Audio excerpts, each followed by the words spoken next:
Hello and welcome back to the Baggies Podcast YouTube channel, where of course we're giving you all the latest news, views and opinions on all things Albion. We are back again today with another little match reaction / sort of post-match analysis video here on our YouTube channel to Hull City 2, West Bromwich Albion 0, and what a poor game that was from an Albion perspective. I mean, we'll be talking today about, we'll go through the sort of lineup, we'll talk about how each player played, we'll be giving the main points of the match and whatnot, but of course the big thing to discuss is that away record. We'll be talking about that in today's video as well. For more content like this, of course, make sure you subscribe. I'd love to hear your thoughts on the game as well in the comment section below. Always nice to hear what you have to say. Of course, if you were at the game last night, I'm so sorry that you had to travel to go and see that, but if not, if you watched it at home, doesn't matter, just let me know where you watched it from and your thoughts on the game. It'd be great to hear them down in the comment section below. As I said, please subscribe for more content like this here on the Baggies Podcast YouTube channel. But let's get straight into it. Match reaction to West Brom versus Hull City. You're watching the Baggies Podcast YouTube channel. For match previews, match day vlogs, match reactions and more, make sure to subscribe to the Baggies Podcast YouTube channel.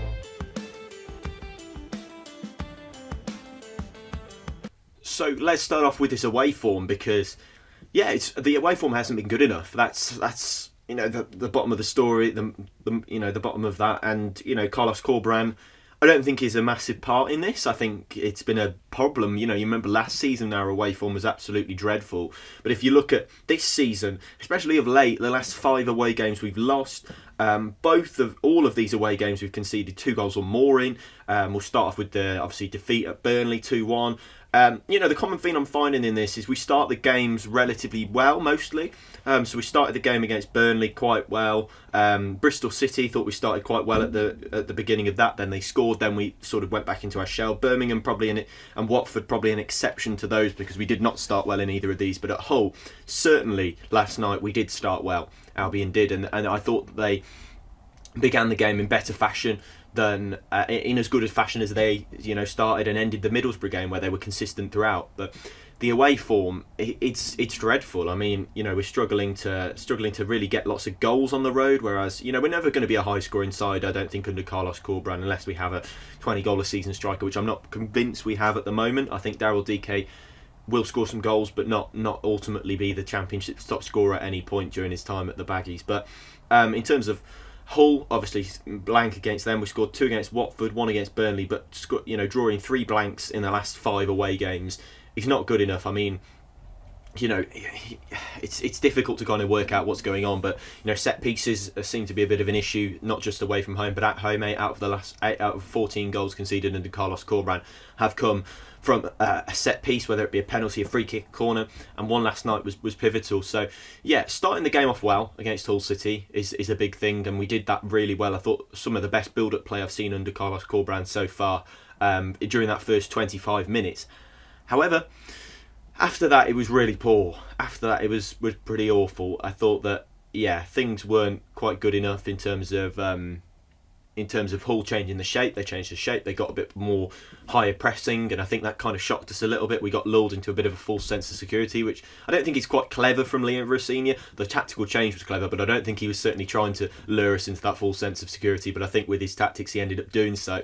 But we really struggled when we were pressed high up the pitch, and lots of misplaced passes again. I think last night in moments where it mattered, I think we looked to be breaking up the field and lost the ball and the turnover in possession, and we get caught in the transition. They go forward, they get it into wide areas, and they seem to hold the ball in the attacking third a lot better than we did last night, that's for sure. I thought that we had plenty of chances, that's for sure. I think we definitely had quite a few opportunities in front of goal. I look at some of the chances just off the top of my head. I think DK had a big chance which he kind of scuffed his finish. Wallace had a chance where he ended up just side footing it towards the goalkeeper. John Swift, of course, hit a free kick that hit the post, of course. And there's a few other examples, just trying to kind of think off the top of my head, because I'm trying to just poke through some of these things. I think Swift had a header also earlier in the game, but plenty of chances. Carl Darlow, I thought, played very well in the Hull City goal, made quite a few important saves. However, some of the finishing was dreadful. I mean, you look at Teta's goal for Hull City in the first, after 33 minutes, I thought that was an excellent finish. And that was in a far worse area than we'd managed to get lots of our chances into. The second goal, very poor defending from a set piece. I think Dara O'Shea was culpable for that. I think it might have even gone down as an O'Shea own goal. But ultimately, plenty of chances created. I thought Wallace was really good in essential to doing that. In particular, I thought Albrighton was all right, a little better than we've seen him in recent weeks. But I think maybe one of the reasons he wasn't taken off in the end is because obviously the lack of depth on the bench was quite difficult to kind of manage. Obviously, quite a few injuries now. We've got almost a full 11 players injured out now. But yeah, I think it was a poor performance from 25 minutes onwards. I think from then, Hull obviously went down with an injury, I believe. They had a bit of a chance to regroup. They obviously changed the shape, went a bit more high pressing, and I think that kind of helped them in terms of shocking Albion. Albion were a little bit kind of sluggish on the ball. They struggled to kind of get a grip of the game as they had done in those first 25 minutes. And I think that's where it became a little bit difficult for Albion, is because they had the domination of the game up until that point, and then obviously all of a sudden that was snatched away from them, and Hull decided they wanted to drive and go forwards, and obviously scoring the goal didn't obviously set us back even further. But then we have this tendency, when we've conceded one, we do tend to concede another quite quickly in games like this. But yeah, I thought difficult game for Albion really, and a poor performance overall. I thought, you'd struggle to find too many players who were good last night. I thought Wallace was good. I thought he did well to get us into the attacking third. I think without him we wouldn't have had the chances we did.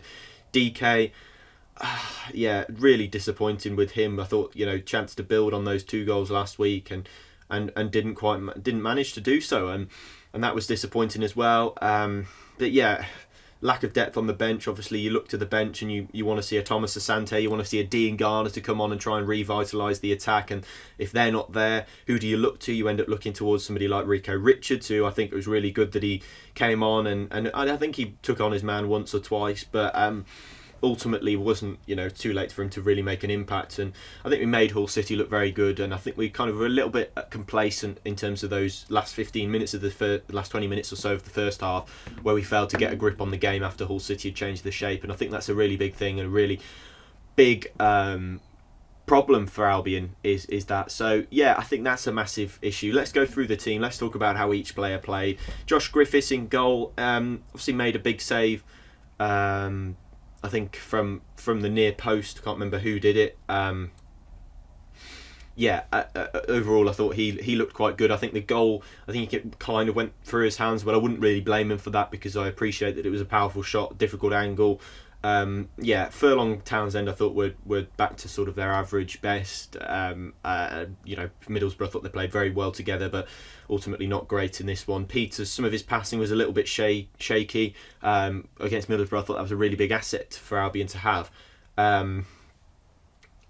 Same with Dara O'Shea, I thought was good with his passing last time out, but ultimately struggled to deal with the movement of Tete, who I think it can play on the wing, and I think you could kind of tell with the way he was trying to drift into wide spaces, and I think O'Shea in particular struggled to deal with that. He wasn't sort of a straight down the line physical threat.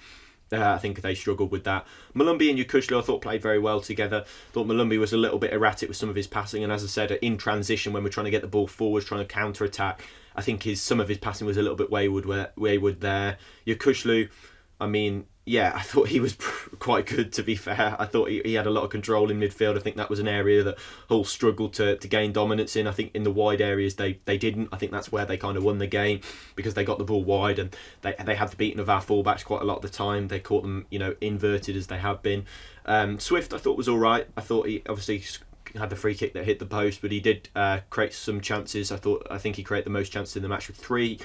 Jed Wallace, as I said, probably my man of the match if I had to pick one, along with maybe Yukushlu. I thought he looked Albion man of the match, that is, of course. Real man of the match probably goes to Cardalo, but Wallace looked really good in terms of getting us into the final third. Albrighton had a few good touches, played a really nice ball to Malumbi. I believe he had a chance as well after about 10 minutes when the ball kind of ricocheted off him and it looked to be going in, but it eventually was plucked out. Daryl DK, as I said, had those chances but didn't quite make that impact that we'd hoped from him. Poor performance. The away record's really something to worry about, and I think that could be something that hampers a bit of a playoff chase, and the playoff chase is looking a little bit more vulnerable now. If you look at it with you're in 11th now, you're 6 points off it, but yeah, that was a real chance to kind of gain some ground on the playoff places with that being, I think, a game in hand for a little bit on the with that being a game in hand for now on the teams above. We've still got that game in hand, of course, but really difficult to kind of watch and really difficult to kind of deal with. But yeah, really poor performance from Albion. Disappointing to see, a poor performance away from home again. Drop your comments down below. Subscribe if you're new. Thanks so much for watching. And that brings us to the end of this reaction. Thanks for watching. We'll see you next time. Goodbye.